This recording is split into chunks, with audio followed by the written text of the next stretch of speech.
I'm Margot Pilatus. Welcome to Study English IELTS preparation.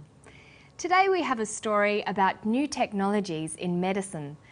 We're going to look at linking in spoken English, and then we'll talk about the word there. Let's listen to Dr. Stuart Stapleton talk about how he treats patients in other locations using computers and cameras. At the Blue Mountains end, there are 4 cameras. There's one which stands roughly where I would stand as the team leader in a resuscitation that gets the overview of the room and the patient and the environment. There's another camera that's located above the patient's bed. There's also a camera that lets us look at things like x-rays, cardiographs, blood pressure charts and the like. And there's a final camera which is actually a mobile camera which can also be head mounted. So for example, if one of the staff up there needs to perform a procedure which they may have done maybe once or twice, then someone who's got a lot more experience can be at this end and guide them through the process. Okay, thank you. To speak English fluently and sound like a native speaker, it's important to link some words together. Knowing how native speakers link their words together will also make it easier to understand spoken English. Sometimes it may be difficult to know where one word ends and the next one begins. For example, healthy ear sounds the same as healthy ear. When healthy is linked together with ear, a y sound is added. So, healthy ear and healthy year have the same pronunciation, shown phonetically like this: healthy ear, healthy year. Normally, the context of the sentence would give you the meaning. Listen to Dr. Stapleton talking about a mobile camera that can view x-rays or cardiographs. Listen to how Dr. Stapleton links his words, but in particular, listen for the y linking sound. And there's a final camera which is actually a mobile camera which can also be head mounted. So for example, if one of the staff up there needs to perform a procedure which they may have done maybe once or twice, then someone who's got a lot more experience can be at this end and guide them through the process. Dr. Stapleton, like most native speakers, speaks quickly. Listen to how he says the phrase, which is actually a mobile camera. And there's a final camera which is actually a mobile camera. Dr. Stapleton says, actually like this, actually To make your speech flow as smoothly as Dr. Stapleton's, it's important to focus on the last sound of a word and the first sound of the next, and then link the words together. There are different types of linking in English. This is linking type 1, vowel plus y plus vowel. Actually ends in an e vowel sound, and the next word begins with a schwa sound. Linking these words together, we have actually . Listen once again to Dr. Stapleton. See if you can spot another example of y linking. Then someone who's got a lot more experience can be at this end and guide them through the process. Dr. Stapleton says be at, be at.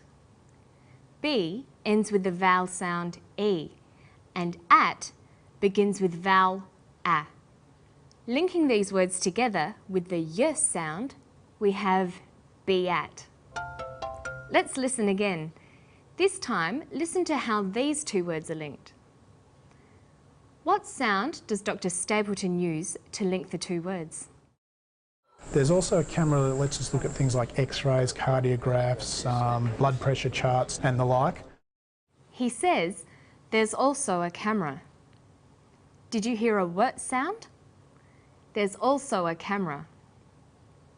We sometimes use a what sound to link between vowels.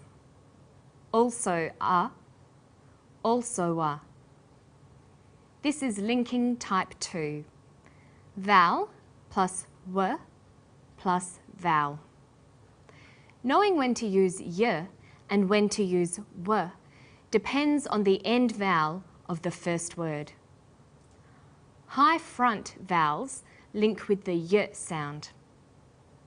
High front vowels are E, I, A, Oi. The sounds that are produced with the highest part of the tongue and close to the front of the mouth. For example, see, me, my, I, way, say, boy, toy. High back vowels link with the w sound. High back vowels are oo, ow, and o. Sounds that are produced with the highest part of the tongue but close to the back of the mouth. For example, who, to, how, now, go, slow. Look at the sentence. Have you ever been overseas? Have you ever been overseas? Notice you ever. You ends with oo, a high back vowel, so it links with linking type 2, the w sound. It becomes you ever. Now let's consider another aspect of Dr. Stapleton's interview. He uses the word there in different ways. Here's the clip again. Listen for there. There are 4 cameras. There's one which stands roughly where I would stand as the team leader in a resuscitation that gets the overview of the room and the patient and the environment. There's another camera that's located above the patient's bed.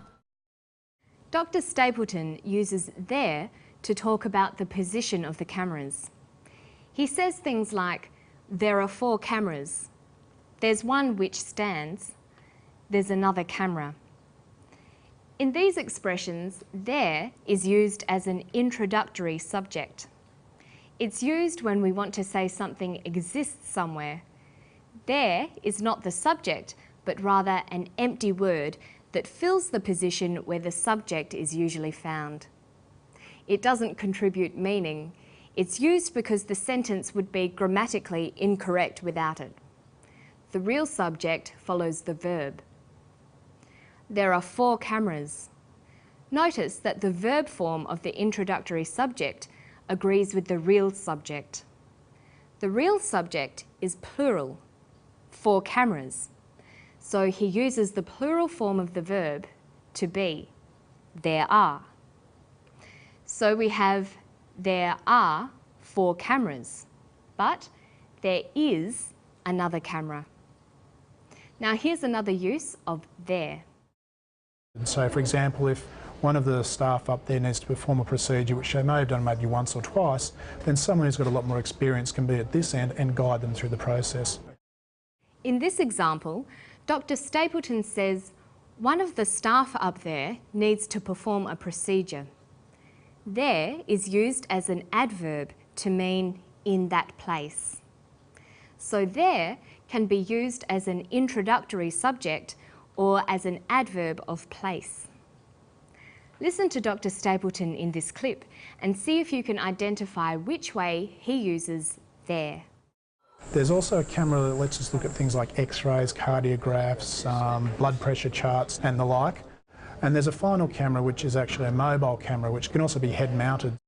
He says there's also a camera and there's a final camera. These are examples of introductory subjects. So today we've looked at 2 different linking types in spoken English using y and w. And we've talked about there being used as an introductory subject and as an adverb. And you can get more practice by going to our Study English website. You can read the transcript and check the study notes. And there you have it. I'll see you next time on Study English. Bye-bye.